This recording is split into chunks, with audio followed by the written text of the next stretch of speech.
मेरे सभी दोस्तों को मेरा नमस्कार। दोस्तों, आज के वीडियो में हम मूर्ति कला से संबंधित महत्वपूर्ण प्रश्न लेकर आए हैं। पहला प्रश्न है, अशोक द्वारा निर्मित कराए गए स्तंभ किसके बने हैं? प्रश्न एक बार फिर से देख लीजिए कि अशोक द्वारा निर्मित कराए गए स्तंभ किसके बने हैं।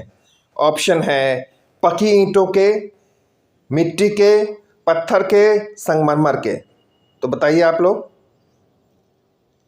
तो दोस्तों, अशोक द्वारा निर्मित कराए गए स्तंभ पत्थर से बने हैं। किससे बने हैं? पत्थर से। अगला प्रश्न है, स्तंभ के किस भाग पर पशुओं की मूर्तियां अंकित है?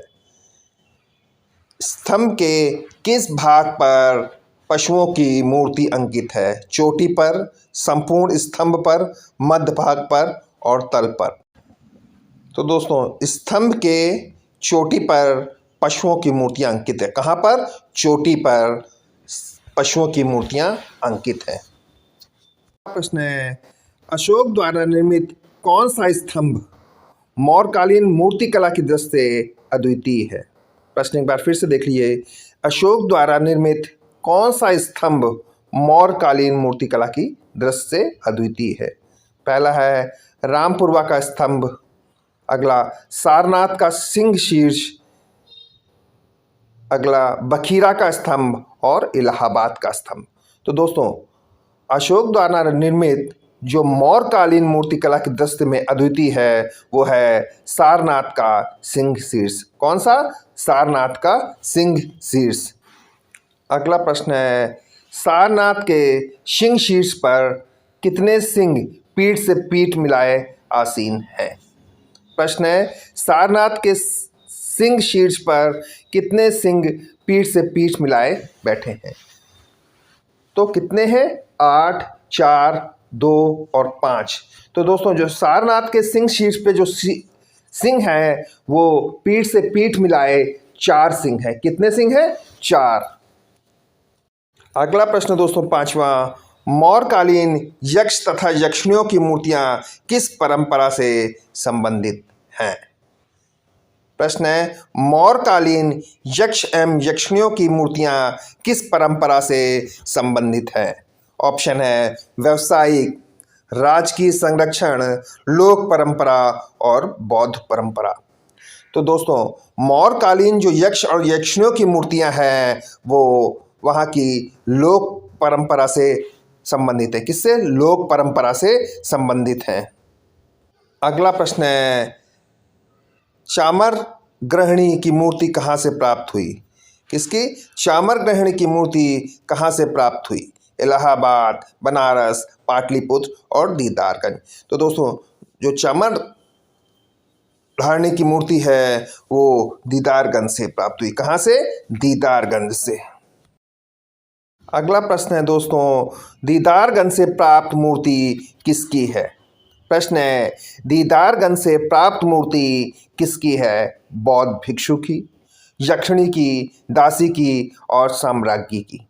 तो दोस्तों, दीदारगंज से जो मूर्ति प्राप्त हुई है वो यक्षिणी की मूर्ति है। किसकी मूर्ति है? यक्षिणी की।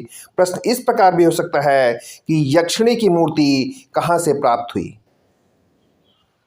क्या है प्रश्न? यक्षिणी की मूर्ति कहाँ से प्राप्त हुई? तो दोस्तों, जो यक्षिणी की मूर्ति है वो दीदारगंज से प्राप्त हुई है।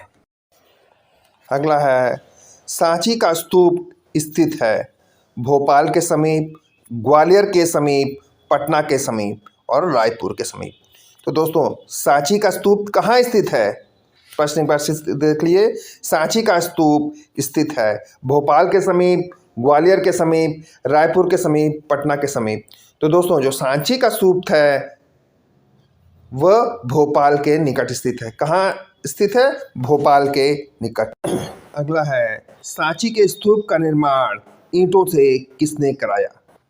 प्रश्न एक बार फिर से देख लीजिए कि सांची के स्तूप का निर्माण ईंटों से किसने करवाया था? चंद्रगुप्त मौर्य, अशोक, बिंदुसार और बृहद्रथ।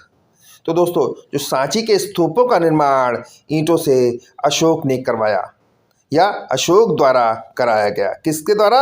अशोक द्वारा। 10वां प्रश्न है दोस्तों, सांची के स्तूप के तोरणों पर किससे संबंधी अनेक प्रतीक चिन्ह अंकित किए गए हैं? प्रश्न क्या है? सांची के स्तूप के तोरण पर किससे संबंधित अनेक प्रतीक चिन्ह अंकित किए गए हैं या बनाए गए हैं? तो किसके? अशोक, प्रसेनजीत, बुद्ध और महावीर स्वामी। तो दोस्तों, जो सांची के स्तूप के तोरण हैं उसमें बुद्ध या भगवान बुद्ध से संबंधित अनेक चित्र बनाए गए हैं। किससे? भगवान बुद्ध या बुद्ध से संबंधित अनेक चित्र बनाए गए हैं। अगला प्रश्न दोस्तों, हाल में ही अफगानिस्तान में नष्ट की गई मूर्तियां किसकी थी? ऑप्शन है गौतम बुद्ध, भगवान राम, कृष्ण और विष्णु। तो दोस्तों, हाल में ही जो अफगानिस्तान में मूर्तियां नष्ट की गई थी वह मूर्तियां हैं गौतम बुद्ध की। किसकी? गौतम बुद्ध की। अगला प्रश्न दोस्तों, कनिष्क की कुषाण कालीन मूर्ति कहाँ सुरक्षित है? ऑप्शन है मथुरा संग्रहालय, आगरा संग्रहालय, दिल्ली संग्रहालय और कोलकाता संग्रहालय। दोस्तों, कनिष्क की जो कुषाण कालीन मूर्ति है वो मथुरा संग्रहालय में सुरक्षित है। कहाँ सुरक्षित है? मथुरा संग्रहालय। अगला प्रश्न दोस्तों, जोगीमारा गुफा कहाँ स्थित है? ऑप्शन है नर्मदा नदी के उद्गम स्थान पर, कोलकाता में, बनारस में, आंध्र प्रदेश में। तो दोस्तों, जो जोगीमारा गुफा है वो नर्मदा नदी के उद्गम स्थान पर स्थित है। कहाँ स्थित है? नर्मदा नदी के उद्गम स्थान पर। अगला प्रश्न दोस्तों, विश्व का सबसे बड़ा स्तूप कहाँ स्थित है? ऑप्शन है जावा, भारत, पाकिस्तान और अफगानिस्तान। तो दोस्तों, विश्व का जो सबसे बड़ा स्तूप है वो जावा में स्थित है। कहाँ स्थित है? जावा में। अगला प्रश्न दोस्तों, कैलाश मंदिर कहाँ स्थित है? ऑप्शन है एलोरा, बाघ, अजंता और एलिफेंटा। तो दोस्तों, जो कैलाश मंदिर है वो एलोरा में स्थित है। कहाँ स्थित है? एलोरा में। अगला प्रश्न दोस्तों, जातक कथाओं में क्या वर्णित है? ऑप्शन है बुद्ध के पूर्व जन्मों की कथाएं, राम की कहानियाँ, कृष्ण की कहानियाँ और विष्णु की कहानियाँ। तो दोस्तों, जो जातक कथाएं हैं उसमें बुद्ध के पूर्व जन्मों की कथाएं अंकित हैं या पूर्व जन्मों की कथाएं वर्णित हैं। तो दोस्तों, आज के वीडियो में इतना ही। धन्यवाद।